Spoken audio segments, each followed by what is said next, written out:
Hello, hello, JJ DiGeronimo here, and I'm so excited to be joining you at late night for me. But it's really important because I was so excited to bring this guest to all of you. She is located in Indonesia, which is so exciting that there's so many light workers and starseeds all around the planet, all of us here connecting and activating each other, collaborating, and bringing our journeys to the forefront so that you can see that many of us are unfolding over time and recognizing our gifts through a series of activities, relationships, and circumstances. And Elies Hadi is no different. So thank you so much for joining me all the way from Indonesia. Thank you for having me, JJ. It's always a pleasure to co-create in this way and co-channel, I guess. So yeah, I'm so excited to see what unfolds for all of us here. I love that. And I love the title, Calling of the Priestess. So this is something I've been hearing more and more of, that we're coming out, emerging, connecting, creating. So you are one of those light sources that are bringing so many together to really activate their gifts. So I definitely want to talk about what a priestess is, and then I want to dive into how did you know this was your path? So let's start off and talk a little bit about what is a priestess. The way I describe a priestess is really like someone who has one foot on the ground, another foot on the sky. She is the bridge between the ether and the earth, the spiritual and the physical. She's the mother, she's the daughter, she's the sister, she is everything. She is here to actually really be of service to divine in humanity, like serving the divine in the human form. And that's what I will call a priestess in a very short Mm. summary of it. Mm. Well, I can definitely relate to that. So how would one Mhm. know how would one know that they are receiving this calling? One thing I love to point out is being a priestess can be kind of be in private or in public, meaning to say, walking a priestess path doesn't always mean that, like we have to be on a podcast and be showing our faces to the world, although that can be one way for sure, which is what we are doing, like you and I. However, it can be also in private. Like a priestess can be a mother who is taking care of the children and baking cookies and sharing them with the neighborhood, and tending to her own garden, having the most beautiful backyard with the rose blooming, just so that the neighbor and everybody who walk past her neighborhood feel the vibration, feel the love, feel the beauty. That can be, so to speak, in private, but actually not so private, if you know what I mean. So don't diminish your path if that is what you are called to. I know a lot of priestess whose biggest vision is to become a mother. And that's beautiful. And I mean, becoming a mother is not easy, as we all know it. So that definitely is also one of the way a priestess path. You're being a service to the divine in your own way. There is no right or wrong way. So that's like what I call, like, so to speak, being a priestess in the private. Now, not everyone want to be a teacher or healer or coaches or speakers. However, a lot of priestess are being called towards that path. For sure, JJ and I are here because we are being called to that path. And you will know it because the signs and the messages will be given to you, if not once, twice, 10 times, 100 times. I often say that, like our spirit team is very persistent. It is also very creative, like in the all the signs and messages it gave us rather. So pay attention to it. But how do you really know the calling? Is just a knowing, like you know it because you know it, that it's almost like no matter how you try to hide, it keep coming back to you until you answer that calling. Yes, I And call if it the you're feeling, whispers. Yes. Yeah, and if you are being called towards this path, like this is your time, like right here, right now, not later, not tomorrow, but in the moment, right here, right now. Mm.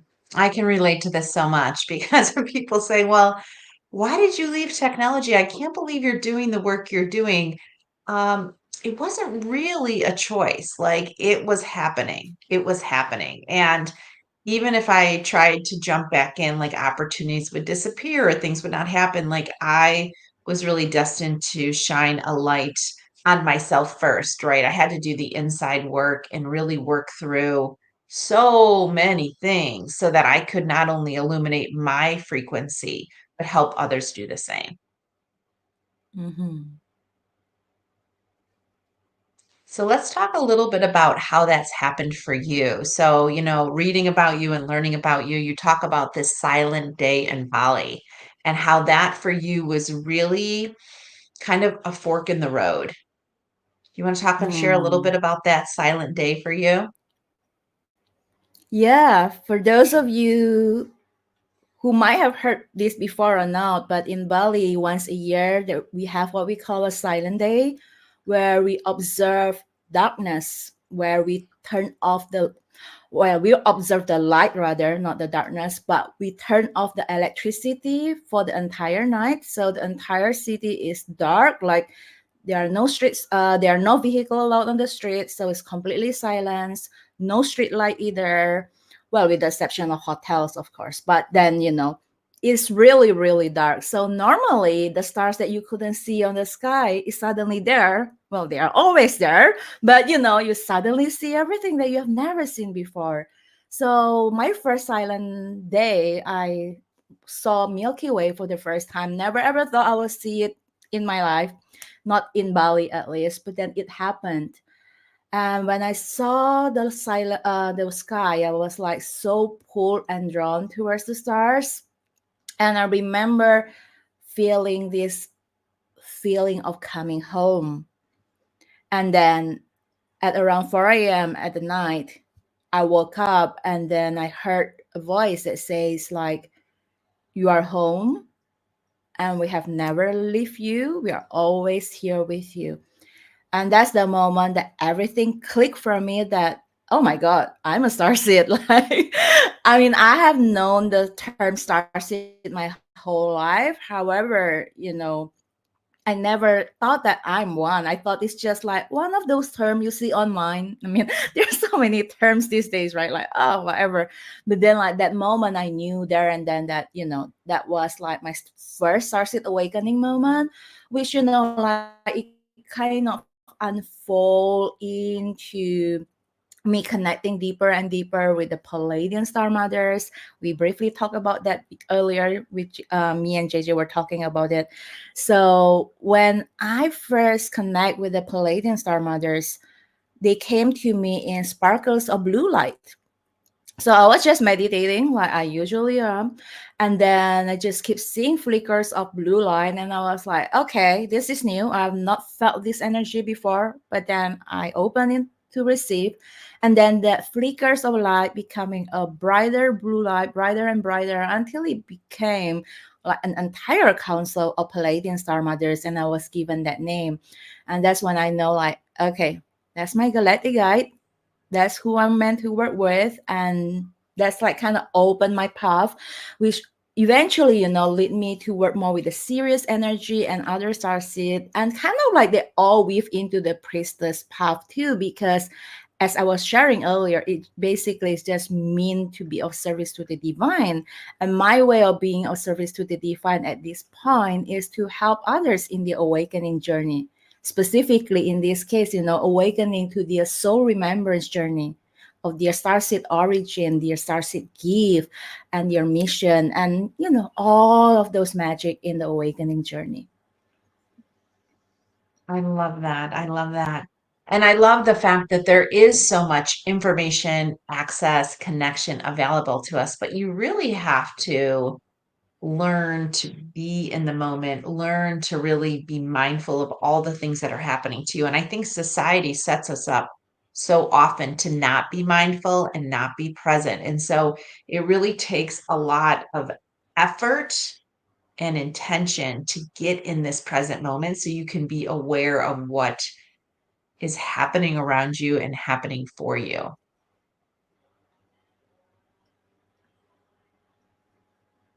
So, with that, I'd love to talk for a moment about what is awakening. You hear the word so often. So, I know you talk a lot about starseed awakening and what is awakening to you?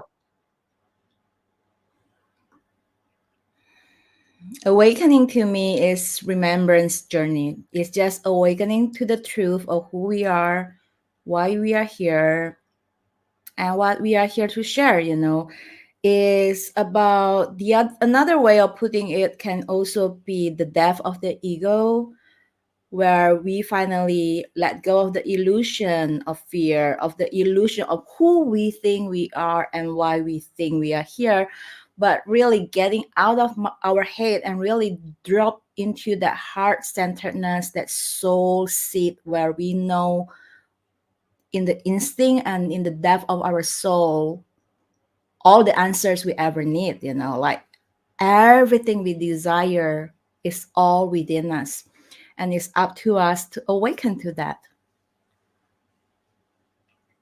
Yes, I love that. And I wouldn't say I loved my journey of awakening because there were definitely some deep holes I had to dig into and dig back out of.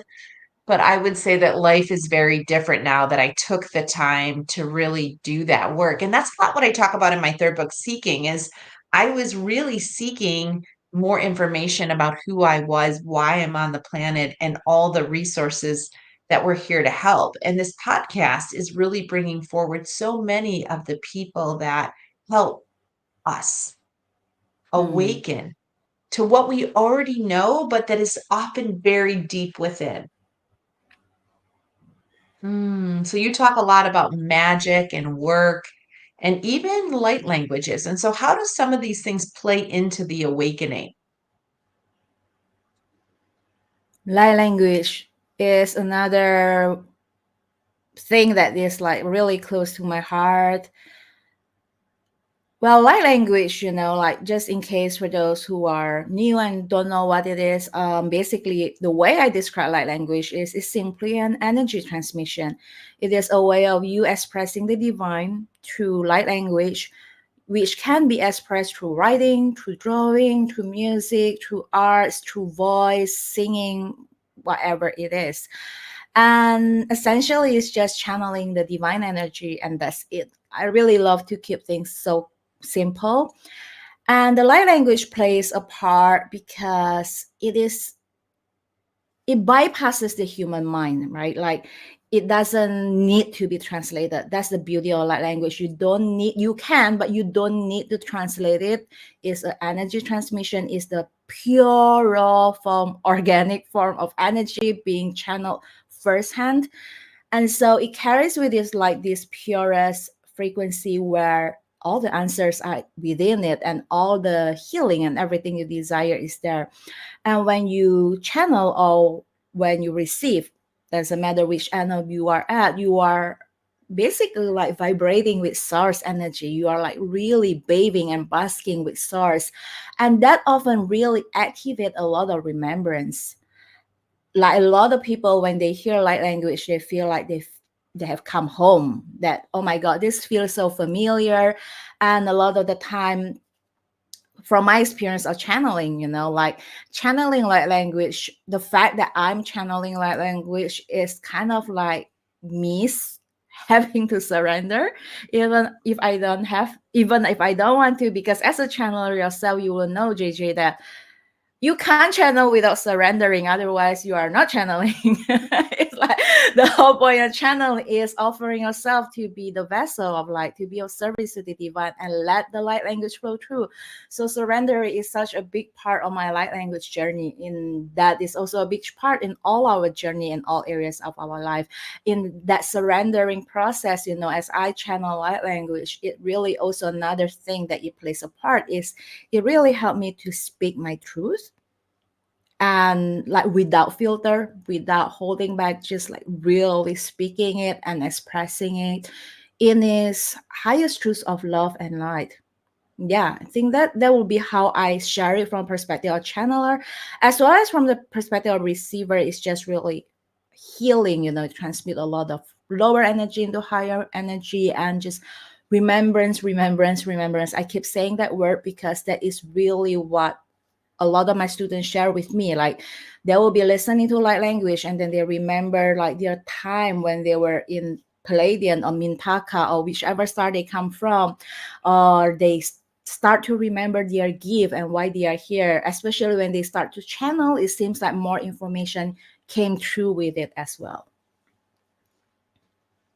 And I see you have a course online. I was looking at that when I was looking at all of your stuff a while back, and I was like, oh, this could be so helpful because it's self-guided. So if you're wondering what is light language or how do I even get a glimpse of that? Are you doing that on your YouTube channel? Do you do that freely? Is it only in organized formats that you can really get into that zone? So there are a lot of ways, like, you go to my YouTube channel, Elies Hadi, you will find a light language playlist. So if you just want to like have a listen like what it is because you've never heard about it before, you'll find a lot of information there for free. That will be a great place to start. And if you feel like you already feel called to channel your light language, you really want to get started, as JJ mentioned, I do have a on-demand course. It is self-paced, self-guided. I'm going to teach you how to activate all your light language, meaning to say all the three types of written, spoken, as well as hand light language, and even on how to build your light language business. So it's a very comprehensive, holistic course. And if you prefer something more one-on-one, more guided, I also have a mentoring session. So you can find all the information in my website or just DM me on Instagram. I love that. And all your links are below. And I feel like you are really I want to say a can opener, a door opener for so many people regardless of where they are in their journey, you're giving them tools, techniques, and one on one guidance to help them sort of awaken to what is next for them. And I do not believe in accidents. So if you're listening to this podcast, I am sure Elies has something for you to offer you in your journey. And so, as we really kind of circle back on calling a priestess, I see this as a new journey for you. I don't believe priestess is new by any means, but you're really starting to move around that corner to bringing more priestesses together and helping them with their light. Yes, it's interesting you say that. It's such a great way to circle back because as I was sharing, right, like there are so many words that we use online and especially in spirituality. And sometimes we are wondering what is what and who is who. And as I was sharing earlier, sometimes like you can be a priestess in private without knowing. And although, I don't use the word priestess in my work, but then it doesn't mean that I haven't been doing the priestess work, right? So since 2016, I've been doing this work. So I've been in service of the divine, in service of humanity, and really sharing my gift and offering and my light with the world. And that is my priestess path. That's how it looks like for me. And but recently I've been really called to bring the word in. I don't know why. There is never a reason why. I was never given why. I was just given like, this is your calling, go and do it. So yeah, and honestly, nothing much changes in my work in that sense because as I was sharing, I've been walking the priestess path for a long time without giving a name. But then now I'm awakening to my priestess path, right? I'm awakening to the remembrance that, oh, I am being a priestess in this way. And that's what I want to share and bring more to the world, like the priestess work as well as the rose alchemy keep coming to me. So that's another thing like I want to bring in, but they all tie in well with what I'm doing right now. And I just want to kind of like share one last thing before we leave, which I think will really sum up this priestess journey. So if you feel called to share your offering, your lights and your gift, the time, as I was sharing, is here and now because the world needs your magic. And the way I see the priestess work looks something like this. It might relate to you, it might not. As I say, it wasn't the form. It doesn't matter what you are. You don't even have to be doing spiritual business, if you may. Like, it can be anything you're doing in your life. But the way I see it is this way. Like, every morning I see my business as a temple. So every morning I open my temple door and I welcome my people in. Some people might walk past and not even realize there is a temple. Some might take a look and like, oh, there is a temple. That's interesting. And some might walk right in and go like, oh my God, I've been looking for this temple my whole life. It's finally here. And they might walk in and they might attend a ceremony and they might just sit there and pray whatever they want to do in the temple, but they are welcome to come in. And my job as a priestess is to be the temple keeper, the guardian, the light, the way shower. And in that, I hold the space for them, whoever that walks in, and I be a service to these people who walk in. Doesn't matter the shape or form. And then when we are done, they receive what they need. I receive what I need. They are free to leave and they're free to come back anytime. And at the end of the night, I give gratitude to everyone who walked in. Thank you for the opportunity to serve, letting me serve them. Thank you for the opportunity for me to serve you. Thank you for trusting me. Thank you for trusting you for walking in. And thank you for being here to co-create, because these are all co-creation. There is, like, as much as I teach you, I'm learning from you. So thank you for everything. And I close the temple door. And the reason I want to share this analogy is because having something physical like that really helps a lot, especially if you are doing online work that is often like you cannot see it and teach, and it become like really vague. But if you can have a visual and analogy like that, it really helps. And this analogy, you can use it and tweak it to whichever way that feel more resonance with you. But it really helped me to stay in the heart and stay in service and not in the hate. Otherwise, when we have a business, we tend to get logical and we start to be thinking and, but then the moment you go back, like, this is a temple and this is like, I'm here to be of service, it really brings you right back into that path and remember why you started. So that's just a little bit of takeaway, if you may. Well, I'm sure many people will benefit from that, but I know personally I'm benefiting from that because very similar to you, I do a lot of work in this office and I lose sight sometimes of my own value and what I'm doing. I always say, use me as when I talk to Divine, I'm like, use me as a tool to bring more people closer to the light. But a few things that you've said today, I will definitely take with me, right? So I am a keeper of the light. I am a share of the light. I'm a channel of the light. But the work that we're doing, all of us listening, because I'm certain that everybody listening is doing some form of this work, regardless if it's in your backyard or at your computer or at your local civic center, but that we are all our own temple that connects not only to one another, but up to the divine light. And the fact that we are able to create the space right now in this time is extraordinary. And hearing you, and I will go back and listen to this multiple times, is a great reminder of how divine and how extraordinary this opportunity is to be on the planet right now and be able to connect with light workers like you.